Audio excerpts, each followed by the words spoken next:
Eu passei 46 anos guardando isso. 46 anos acordando no meio da noite, olhando para o teto escuro do quarto, sentindo aquele peso no peito, aquela certeza de que algumas coisas não deveriam ser esquecidas, mas também não deveriam ser ditas. Até hoje, quando fecho os olhos, eu consigo ver com clareza absoluta o rosto do capitão Uirangê Holanda, a expressão dele naquela tarde de novembro de 1977, quando voltou da terceira expedição ao Rio Arapiranga. Ele não falou nada por quase 20 minutos, só ficou sentado na cadeira de madeira do QG provisório, segurando uma caneca de café que esfriou na mão dele, olhando para a parede como se tivesse visto algo que não cabia dentro da cabeça de um homem são. Eu tinha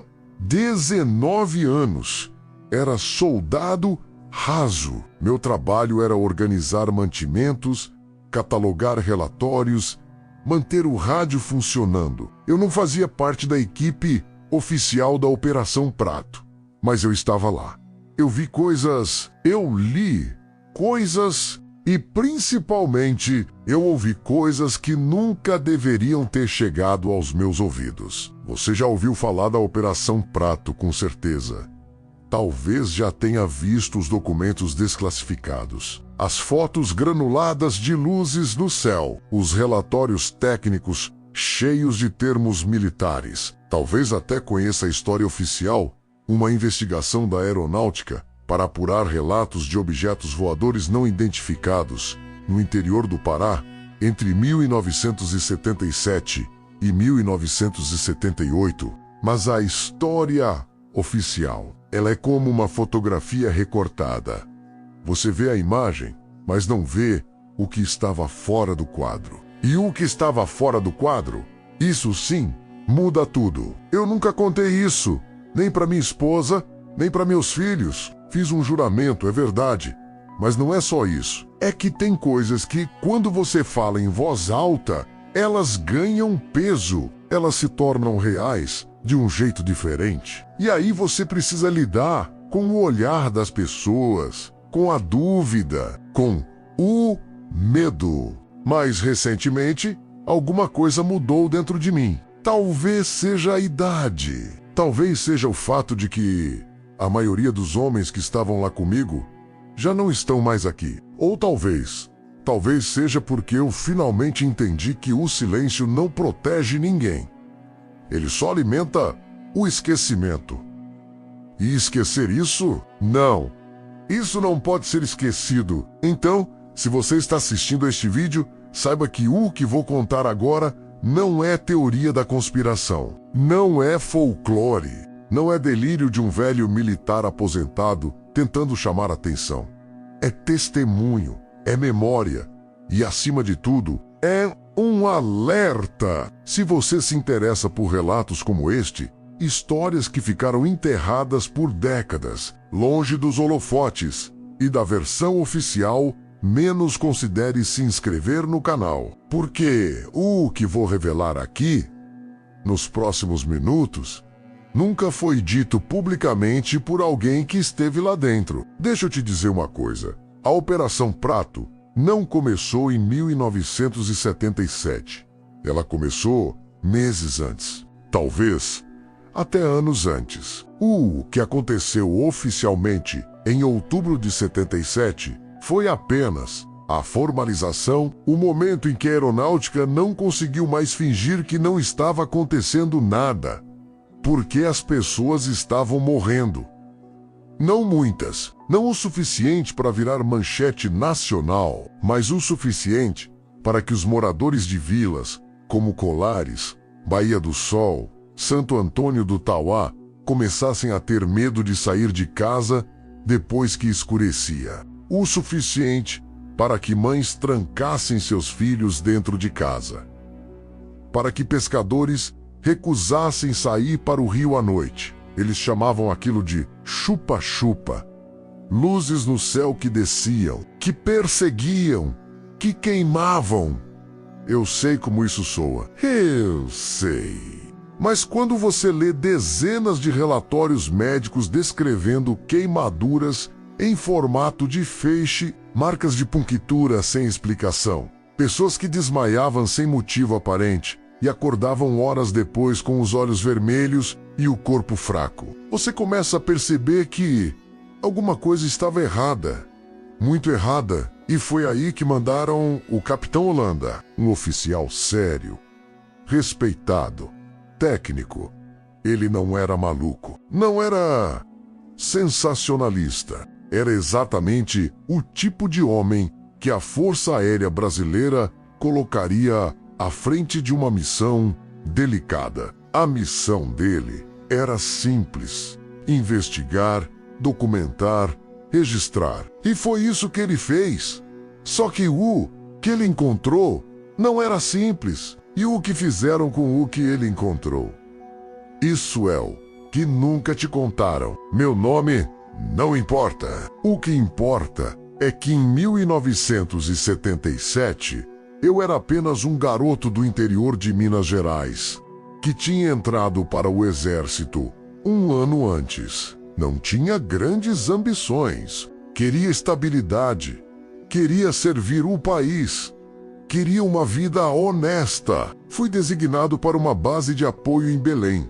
Minha função era administrativa, papelada, radiologística básica, nada de campo, nada de ação. Eu era, literalmente, invisível dentro da hierarquia militar. E talvez tenha sido exatamente por isso que eu vi o que vi, porque ninguém liga para o soldado que organiza os arquivos. Ninguém vigia o que ele lê enquanto cataloga documentos. Ninguém se preocupa com o garoto que está na sala ao lado quando os oficiais superiores discutem em voz baixa, achando que estão sozinhos. Quando a Operação Prato foi oficialmente montada, eu fui enviado para dar suporte ao QG temporário que montaram em Belém.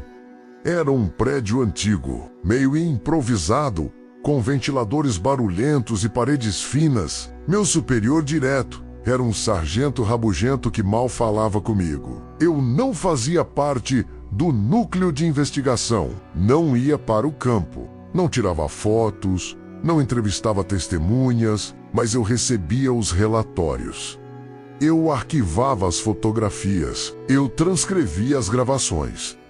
E eu comecei a perceber que alguma coisa não batia. A primeira coisa estranha que notei foi o silêncio. Não o silêncio literal, mas o silêncio nas entrelinhas. Quando você trabalha com documentação militar, você aprende a ler o tom das coisas.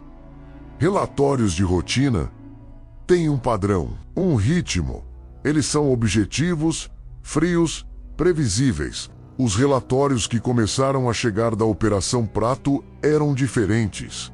Havia hesitação na escrita, frases que começavam de um jeito e terminavam de outro, palavras riscadas, termos técnicos usados de forma estranha, como se os oficiais estivessem tentando descrever algo para o qual não existia vocabulário. Eu me lembro de um relatório específico. Terceira semana de operação. O capitão Holanda descrevia um objeto luminoso avistado sobre o rio Marajó. Ele usava termos como movimento não convencional, aceleração impossível, mudança de trajetória sem inércia aparente. E no final, havia uma anotação à mão no canto da página. 3 palavras. Não era nosso. Aquilo ficou comigo, porque, veja bem, se não era nosso, de quem era? Outra coisa que me chamou a atenção: as fotografias. Sim, você provavelmente já viu algumas delas. Aquelas imagens granuladas, em preto e branco, com pontos brilhantes no céu. Luzes difusas, nada muito conclusivo, certo? Mas essas eram as fotos que liberaram. As fotos que eu vi passando pelas minhas mãos, sendo catalogadas, carimbadas como confidencial e depois desaparecendo, essas eram diferentes, muito diferentes. Algumas mostravam objetos com forma definida, estrutura. Não eram manchas de luz, eram coisas com contornos, com simetria. E tinha uma foto, uma única, que eu nunca mais esqueci. Mostrava algo pairando sobre uma área de floresta. A imagem estava nítida, clara demais para ser um defeito de revelação. E embaixo do objeto, as copas das árvores estavam achatadas, como se algo tivesse pressionado a vegetação de cima para baixo. Eu olhei aquela foto por tempo demais. Quando o sargento entrou na sala, eu ainda estava segurando ela. Ele arrancou da minha mão sem dizer uma palavra, colocou num envelope pardo, lacrou e olhou para mim com uma expressão que eu nunca tinha visto antes. Não era raiva, era medo. As coisas começaram a mudar de verdade quando o Capitão Holanda voltou da expedição ao vilarejo de Colares. Ele tinha saído com uma equipe de 6 homens, 2 fotógrafos, um cinegrafista, 2 soldados de apoio e um médico militar. Quando voltaram, 3 dias depois, algo estava diferente. Eles não conversavam entre si, não faziam piada, não reclamavam do calor ou da comida. Ficavam quietos, cada um no seu canto, com aquele olhar vazio, como se tivessem visto algo que tirou um pedaço deles. O médico pediu transferência. Uma semana depois, um dos fotógrafos começou a beber muito. E o Capitão Holanda, ele começou a escrever relatórios cada vez mais longos, mais detalhados, mais desesperados. Eu li um deles. Não deveria, mas li. Ele descrevia o depoimento de uma mulher de Colares. Ela contava que tinha sido atingida por um feixe de luz enquanto estava na janela de casa. Sentiu uma queimação intensa no peito. Desmaiou. Quando acordou, horas depois, tinha 2 marcas pequenas, como furos de agulha, na altura do coração. O médico que a examinou não soube explicar, mas a parte que me gelou foi o final do relatório. Holanda escreveu: ela não estava mentindo, ela estava apavorada. E eu acredito nela. Todos nós acreditamos, porque nós também vimos. Foi nessa época que começaram a chegar as fitas de áudio, gravações de entrevistas com moradores, depoimentos, relatos. Minha função era transcrever tudo. E eu passei horas, dias, ouvindo aquelas vozes. Pessoas simples, pescadores, lavadeiras, crianças, todos dizendo a mesma coisa. As luzes vinham à noite, desciam devagar, faziam um som baixo, vibrante, que você sentia no peito. E quando te pegavam, você não conseguia se mexer.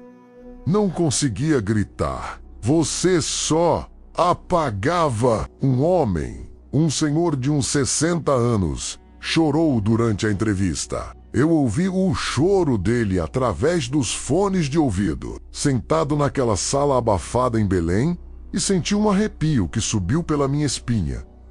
Ele disse que a luz levou o cachorro dele. O cachorro estava amarrado no quintal. De manhã, a corda ainda estava lá, mas o cachorro tinha sumido. E no chão, onde ele deveria estar, havia uma marca circular queimada na terra. Naquele momento, eu comecei a entender. A Operação Prato não era uma investigação, era uma contenção. Tudo mudou numa noite de dezembro. Eu estava sozinho no QG.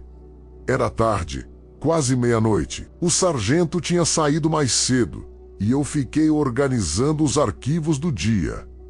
Trabalho de rotina. Foi quando ouvi o jipe frear do lado de fora. Porteiras batendo. Passos rápidos. O Capitão Holanda entrou com 2 soldados. Ele carregava uma caixa metálica trancada. O rosto dele estava pálido, suado.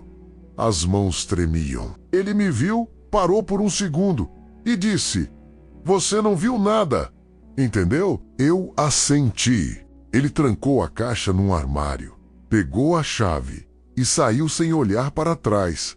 mas um dos soldados ficou. Estava encostado na parede, respirando fundo, como se tivesse corrido quilômetros. Eu não resisti. O que aconteceu? Ele me olhou. Os olhos dele estavam arregalados. Ele abriu a boca, fechou e então disse baixinho: "A gente filmou." "Filmou o quê?" Ele engoliu seco. "Um deles de perto." Naquela madrugada, eu não consegui dormir. Fiquei pensando na caixa, no rosto do Holanda, nas palavras do soldado. A gente filmou. 2 dias depois, o capitão foi chamado para Brasília. Ele levou a caixa. Quando voltou, uma semana mais tarde, ele era outro homem. Não falava quase nada. Não olhava nos olhos de ninguém. E a caixa nunca mais vi. Foi aí que eu comecei a perceber. O que quer que tivessem gravado naquela noite não ia aparecer em nenhum relatório oficial. Não ia ser desclassificado, não ia ser mostrado, ia ser enterrado. E todos nós que estivemos lá éramos parte do enterro. Depois daquela noite, tudo ficou diferente.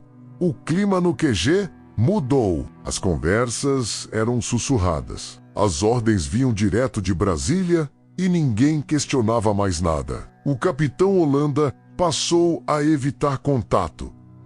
Ele entrava, pegava documentos, saía, não olhava para ninguém. Os relatórios que eu catalogava começaram a chegar com partes censuradas, linhas inteiras cobertas com tinta preta, páginas faltando. E o pior, fotografias começaram a sumir. Eu tinha uma lista de controle.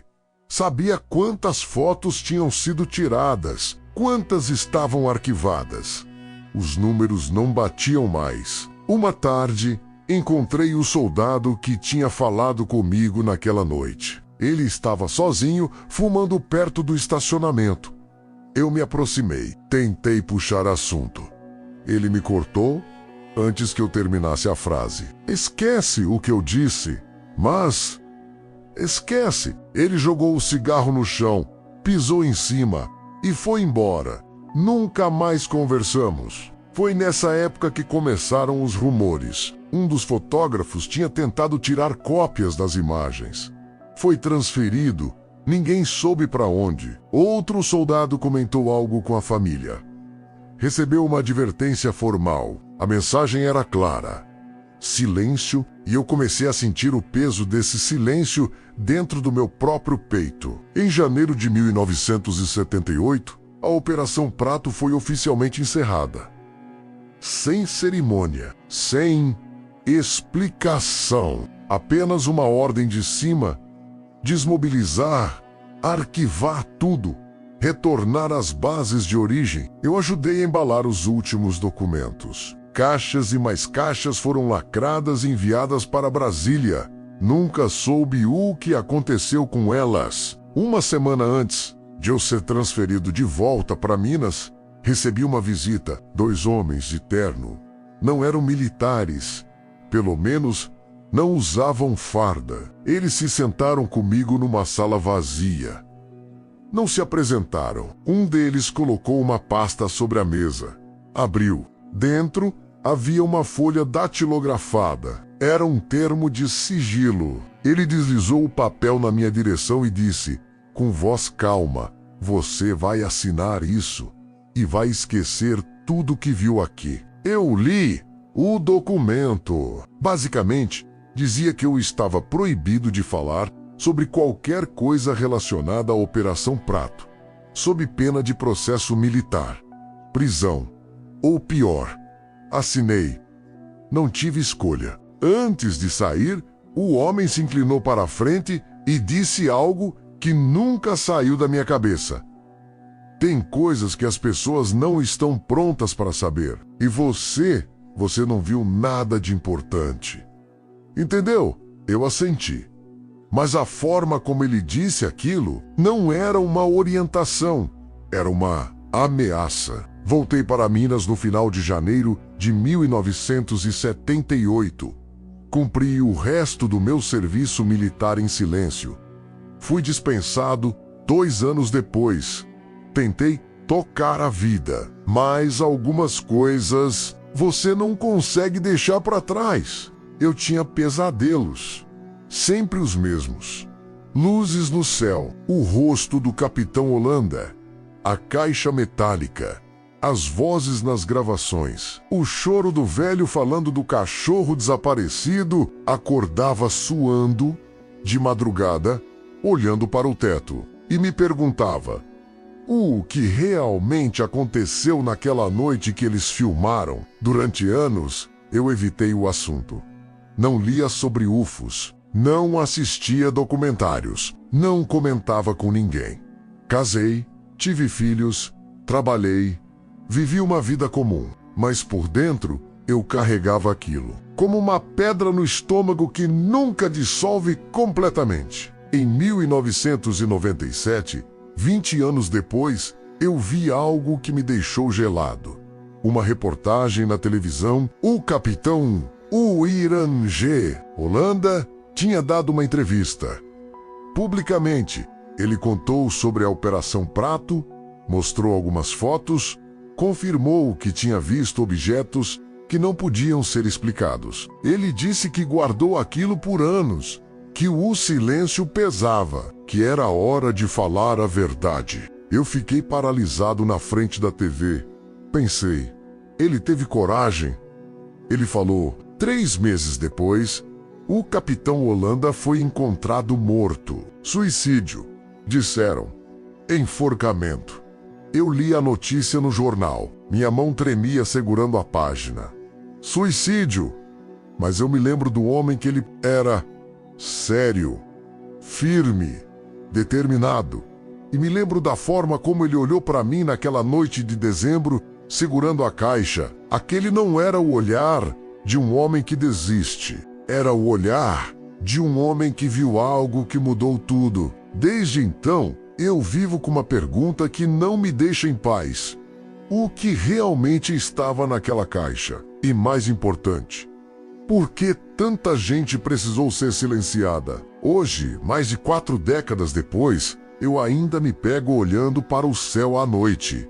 Não com medo, não exatamente, mas com aquela sensação estranha de que algo está lá em cima, observando, esperando, e que nós, aqui embaixo, fomos treinados para não ver ou para esquecer o que vimos. Eu sei que muita gente vai ouvir este relato e pensar: é só mais uma história de conspiração, mais um velho querendo atenção. Eu entendo, mas eu também sei o que vi, eu sei o que li, eu sei o que eu vi naquelas gravações, e eu sei que algo aconteceu no Pará em 1977, que nunca foi completamente revelado. A Operação Prato liberou alguns documentos, sim, fotos, relatórios, o suficiente para parecer transparência. Mas o que ficou de fora? O que nunca chegou ao público? Aquela caixa metálica. As imagens censuradas, os depoimentos que sumiram, as pessoas que foram transferidas, advertidas ou silenciadas de forma permanente. Eu passei anos tentando entender por quê. Por que esconder? Se eram apenas fenômenos naturais, luzes de pesca, balões meteorológicos. Por que tanto sigilo? Por que tanto medo? A única resposta que faz sentido é a mais perturbadora. Eles esconderam porque o que foi descoberto mudaria tudo, a forma como vemos o mundo. Nosso lugar no universo, nossa segurança, nossa ilusão de controle. E talvez eles tenham decidido que nós não estávamos prontos. Ou pior, que nunca estaríamos. Eu não tenho provas físicas, não tenho fotos, não tenho gravações.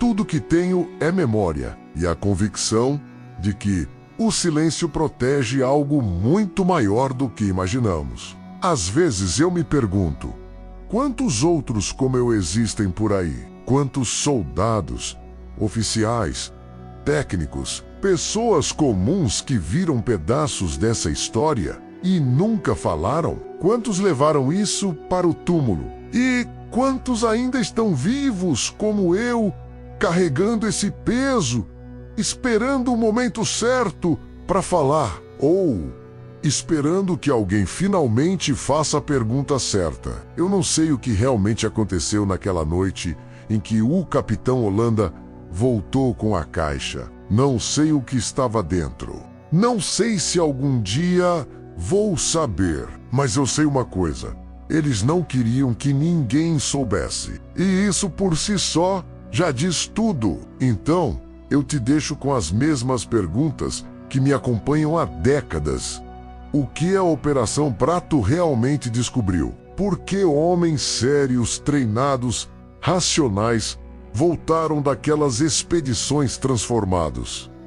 E o mais importante, o que ainda está escondido, esperando para ser revelado? Se você chegou até aqui, eu agradeço. Sei que não é fácil ouvir um relato como este. Sei que levanta mais perguntas do que respostas, e sei que, para muitos, isso vai parecer impossível de acreditar. Mas eu não estou pedindo que você acredite em mim. Estou pedindo que você reflita, que você questione, que você procure por conta própria.